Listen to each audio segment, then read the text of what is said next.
Hey everyone, welcome to The Score. This is Chelsea Schaefer, and this is another episode with Tyler Wade and Wesley Thorpe, who decided they were going to lend me a hand on these podcasts from time to time. And I think you guys will probably once again enjoy it. The episode that we did last week with Doug Arnew was our most listened to episode of The Score ever. Most listened to in the first day, most listened to of all time, and I don't think I've ever received more text messages and Snapchats on a message.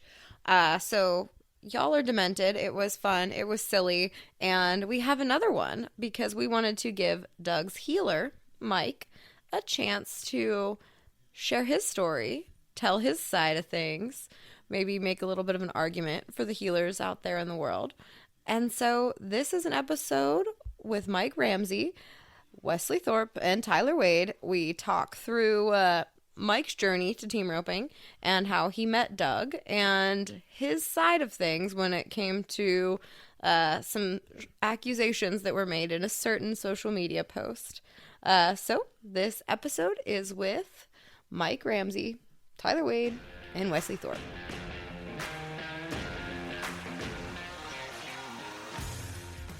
All right, so here we are on the next episode of The Score. In today's episode, it's going to be Mike Gets the Mic. So we've got Mike Ramsey. We've had Doug's story. We're ready for Mike's story. We've had Doug, and we've got the breakdown from that side of things. But now it's time to let the healers share their side. So, Mike, I've known Mike for a little while. Met him through the Charlie Crawford's military celebration a few years back. Got to know each other, and Mike's come over to the house before. He actually came with Doug about a week before Doug went viral. And, I was going to let Mike, I'll let you go ahead and share a little bit of your background, like where you come from, how you got into team roping, that sort of thing, real quick if you want. Yes, sir. So I grew up around rodeo my whole life. Rode bulls a little bit, not near as competitively as I would have liked to. And then just recently, my daughter wanted to get into barrel racing, so it was something I started roping. It's something we could do together back in 2022. So I decided to get back into the Western lifestyle, and that's kind of what got me back into it was my daughter. And so we like riding horses together and doing our thing out here in Highco at the ranch, and just kind of how we enjoy spending time together.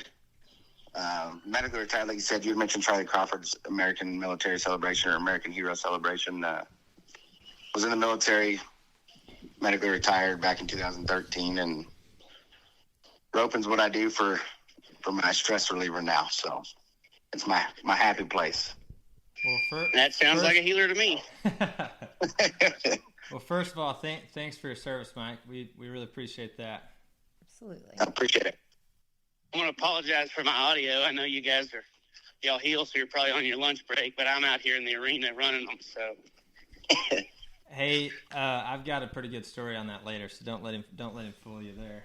It's all right. I just took a break from work. Some of us don't get to rope for a living, so I got to make one to pay for my roping here. I understand. Well, Mike, give us the backstory on you and Doug. How'd y'all start roping together?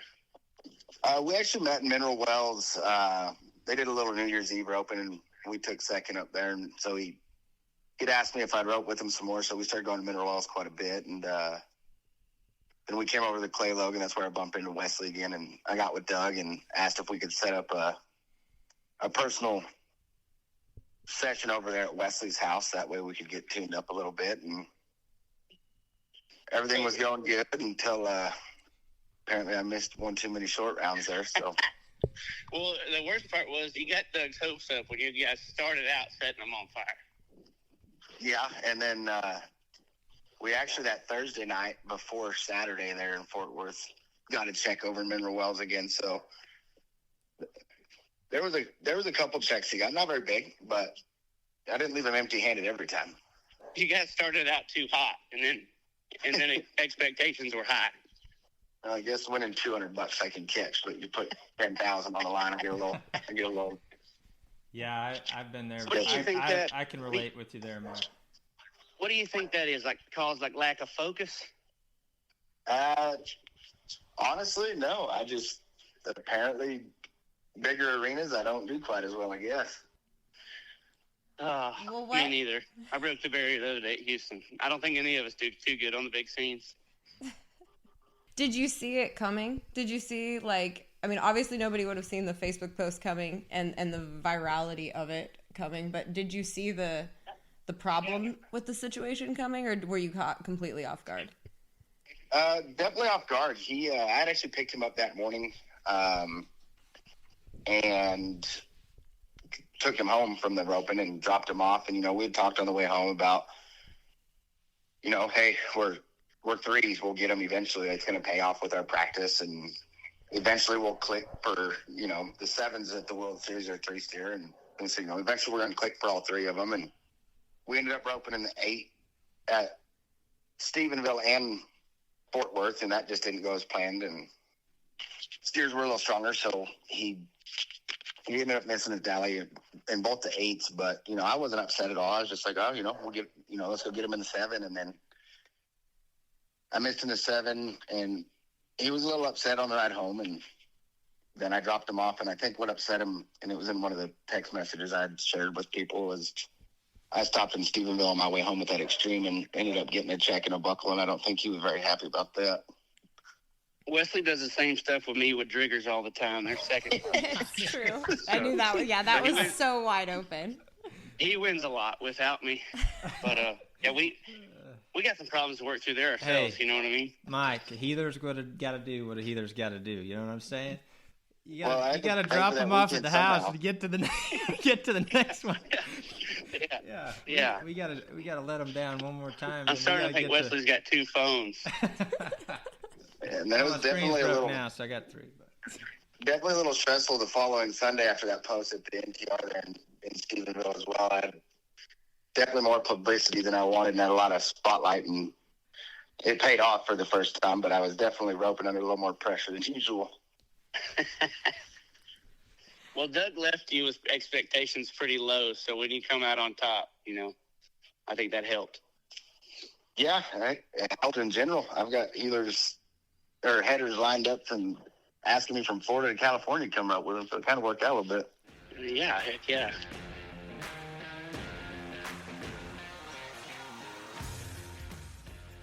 Okay, everybody, I'm taking a break from this chaos to tell you a little bit about what Tyler Wade and Wesley Thorpe have going on Friday, March 28th at the Cowboy Auction at the Hilton Garden Inn in Edmond, Oklahoma during the Bob Feist Invitational. So they are bringing a John Deere Gator to Edmond to auction off with proceeds benefiting the Golden Circle of Champions, the Live Like Ace Foundation, and the 2026 World Youth Team Roping Championships. Let me backtrack a little bit and tell you about this. So Wesley was the high point roper across the 2 weekends of the Live Like Ace Memorial Roping and the World Youth Team Roping Championship. He won a John Deere Gator at his very own roping. So immediately we were like, what are we going to do about that? Because that isn't necessarily the best look, isn't what we wanted, but we had a pretty good solution because Wesley is giving that to charity. He is letting the BFI Cowboy auction it off, and that money is going to get distributed to the Golden Circle of Champions, which takes care of children with cancer. It's an amazing cause that these guys really care about, that happens, and they do a major event during the NFR that Tyler and Wesley go to. The Live Like Ace Foundation, which is now important to all of us because the Ashfords are definitely stepping up for people in our community, within the Western industry who suffer tragedy, and they're filling, a void for a lot of those people who go through some of the similar things that they went through. And then 50% of that money is going to go right back into the 2026 World Youth Team Roping Championship pot to make that roping absolutely gangbusters. So, Friday, the Cowboy auction itself starts at 7. I think doors open at 5, dinner at 6. There's cocktails. If you're going to be able to bid online, I will get that information. I will make sure I put it in the show notes for this episode, but look out for that. And we are excited to see everybody in Guthrie.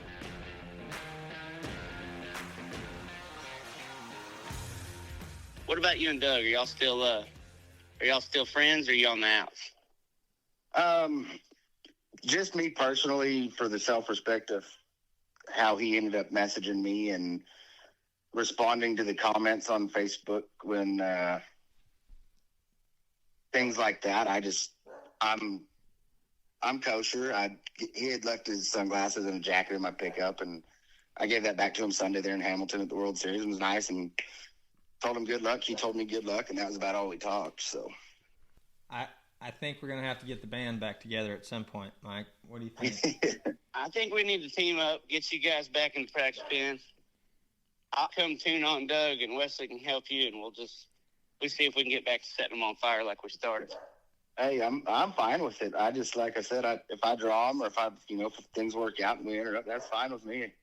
Like I told everybody this weekend, I'll rope with anybody, because the way I started is, it's hard to find headers as a brand new number 3, and you had to draw in everywhere. And so the way I look at it, even, just Western lifestyles, you got to start somewhere. And if somebody doesn't pick the other side and let you rope, then, you're not going to get to rope. So I don't mind at all roping with anybody. That's what I told everybody all weekend. I was like, dude, I'll enter. I mean, nobody goes out there trying to miss, so I'll enter with them again. That's fine with me.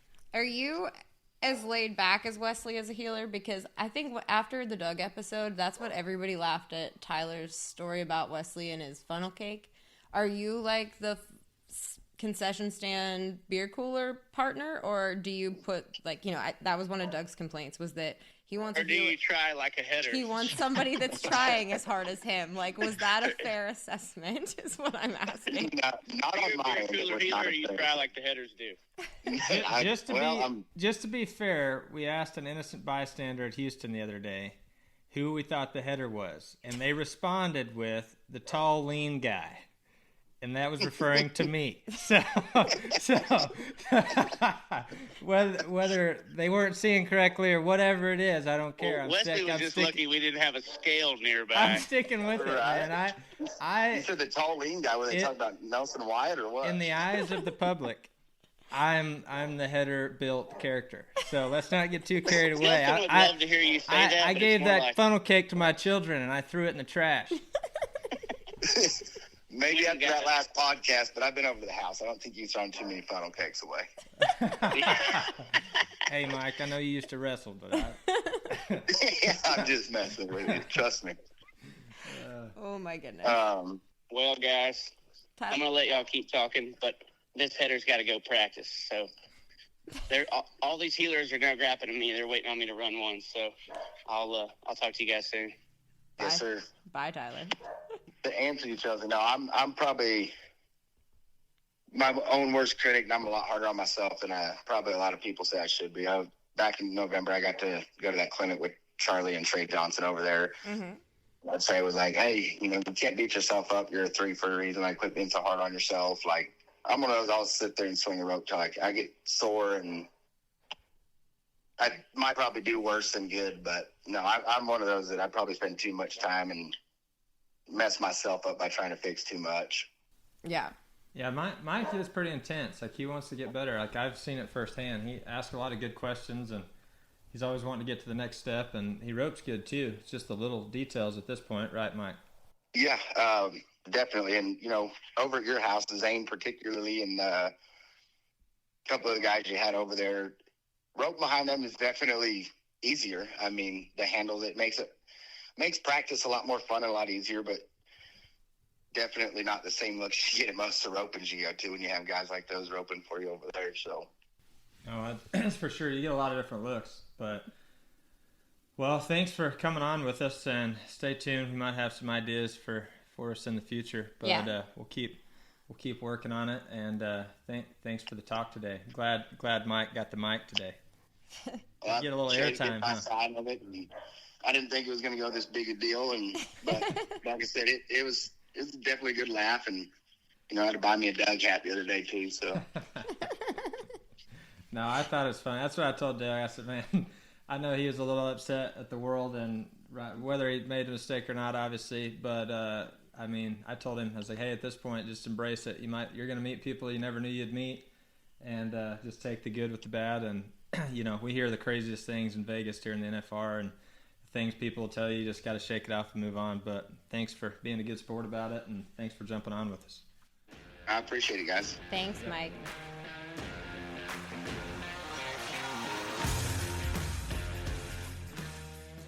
Well, I hope you all enjoyed that one as much as we did. And I don't know. Hopefully we're just talking to Tyler and Wesley after they win the BFI next week and not doing another episode with them hosting. But we'll see.